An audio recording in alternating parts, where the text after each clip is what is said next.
if you do like 50 minutes 3 times a week, like, then you're set. Like, not saying you'll never become depressed, but, you know, some statistics. And it's also been shown that individuals who exercise regularly are less anxious, depressed, neurotic, and that they're more social.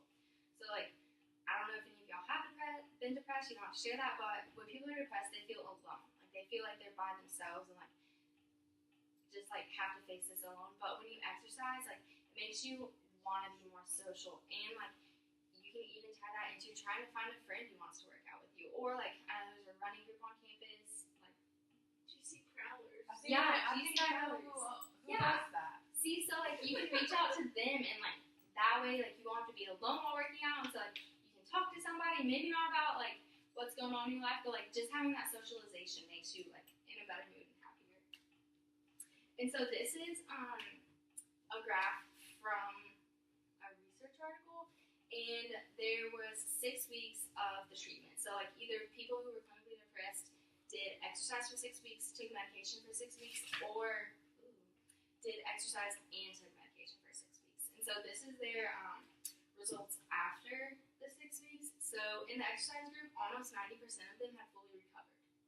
So, like, they didn't have depressive symptoms anymore. And then, like, 5%, maybe even lower, partially recovered. So, like, that means, like, you still have some signs and symptoms. Like, you aren't necessarily fully depressed anymore, but, like, you still aren't completely recovered.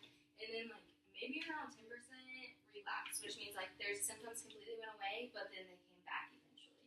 And so, as y'all can tell from this, like, with exercise, the recovered percentage was so much higher than in the medication alone and the medication combined with exercise. So, like, that goes back to, like, some of the signs and symptoms of depression are heightened when taking antidepressants. So, it's kind of like, I mean, this is just one study. Not saying that it's going to work 100% of the time. Like, you're going to be completely cured after working out. That's not how it works. It's just, like, this is an alternate form to filling your body with these medications. Like, we don't 100% know how they work in everybody. So, since I know that, like, most of us probably aren't clinically depressed, I'm just going to talk about how exercise can affect some of, like, the signs and symptoms that we probably feel on a daily basis, especially being students.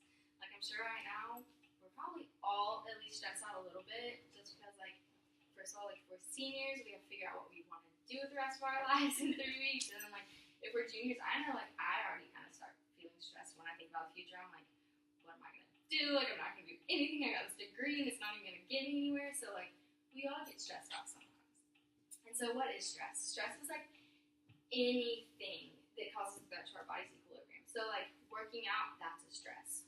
Not eating for, like, a day, fasting, that's a stressor to your life. Like, figuring out that you have a test the next day that you haven't studied for, that's a stressor. Like, anything can stress you out.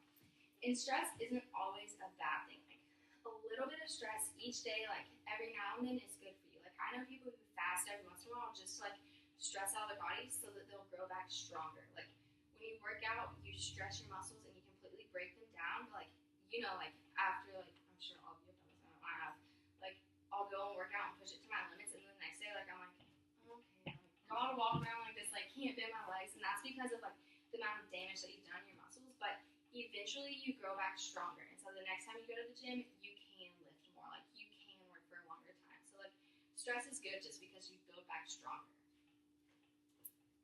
And then also, like, we make memories about our stressors. So, like, when we were little, we probably had stressors in our lives, and, like, those are, like, in our brains. And so, like, you make memories about these stresses, so the next time that it happens, you're even more stressed out about it. Like, you react even more to it. And so, like, over time, like, when these build up, when we don't try to combat those stresses, then it just, like, gets worse and worse and worse.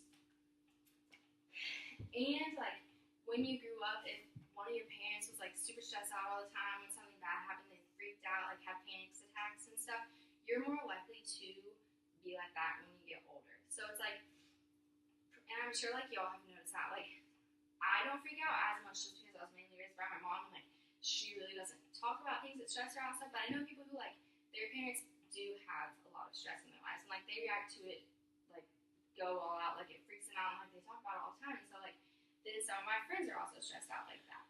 And so, like, when I think about this, I know this is probably a long ways down the road, but, like, our children, do you want your kids to have, like, that much stress in their lives. And so, like, if not, why don't we try to handle that now? Like, why don't we try to learn how to respond to our stressors now, so that, like, we can teach them when they're smaller how they should respond to